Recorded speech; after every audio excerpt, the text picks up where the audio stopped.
আমি দেখেছি জনাব তারেক রহমান দাঁড়িয়ে আমার নবীকে সালাম দিচ্ছে, সুবহানাল্লাহ। আমি দেখেছি তারেক রহমান নির্বাচনী প্রচারণা শুরু করেছে সর্বপ্রথম শাহজালাল ইয়ামিনীর মাজার জিয়ারত করে। আপনারা জানেন বাংলার জমিনে নতুন করে সরকার গঠন হয়েছে। আমি অত্যন্ত সাধুবাদ জানাই। বাংলাদেশ জাতীয়তাবাদী দল, মুক্তিযুদ্ধের সপক্ষের দল এই দল ক্ষমতায় এসেছে, বড্ড খুশি আমি। আপনাদের কাছে আমাদের অনেক আবদার আছে,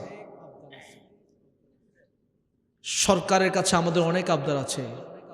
নুরুল ইসলাম ফারুকীকে হত্যা করা হয়েছে, ঘরের মধ্যে ঢুকে জবাই করা হয়েছে, এখনো বিচার পাইনি।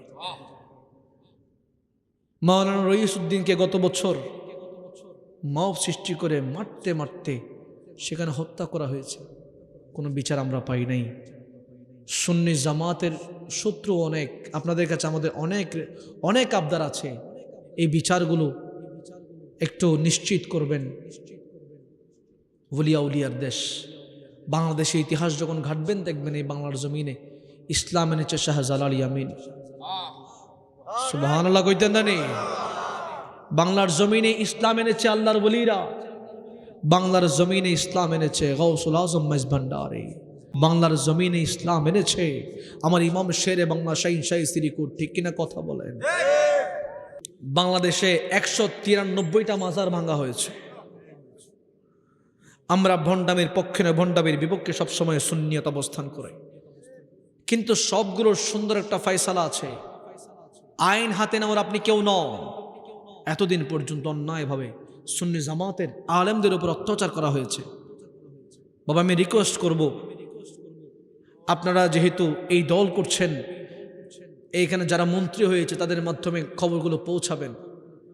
এই যে কালমা পড়তেছো মাজার ওয়ালারাই দিয়েছে, যে কালমা পড়তেছো নামাজ পড়তেছো মাজার ওয়ালারাই শিখিয়েছে। যারে কালমা নামাজ রোজা রাখতেছো আরে কোরআন পড়তেছো মাজার ওয়ালারাই শিখিয়েছে। কথা কোন ঠিক কিনা? তাদের মাধ্যমে ইসলাম পাইছো, আবার তাদের মাজার ঘুরাই দিচ্ছ। বর্তমান সরকার প্রতি আমার বিনীত অনুরোধ থাকবে, আপনাকে সাধুবাদ, স্বাধীনতার সপক্ষের দল। আমি দেখেছি জনাব তারেক রহমান দাঁড়িয়ে আমার নবীকে সালাম দিচ্ছে, সুবহানাল্লাহ। আমি দেখেছি তারেক রহমান নির্বাচনী প্রচারণা শুরু করেছে সর্বপ্রথম শাহজালাল ইয়ামিনীর মাজার জিয়ারত করে। কারণ তারেক রহমানও জানে ফয়েজ যখন শাহজালাল ইয়ামিনীর রওজিয়া থার থেকে আসবে তখন তার বিজয় নিশ্চিত। কথা কোন ঠিক কিনা? তারেক রহমান জানে যার উপর আল্লাহর ওলির নজর থাকবে দুনিয়ার কোন বাহিনী তাকে পরাজয় করতে পারবে। দুনিয়ার কোন বট বাহিনী বলেন এই বাহিনী সেই বাহিনী তারে পরাজয় করতে পারবে সে বুঝে গিয়েছে। সেই জন্য সূচনা করেছে আল্লাহর ওলির দরবার থেকে। নিউজে দেখছেননি আপনারা? বাবা দেখছেননি?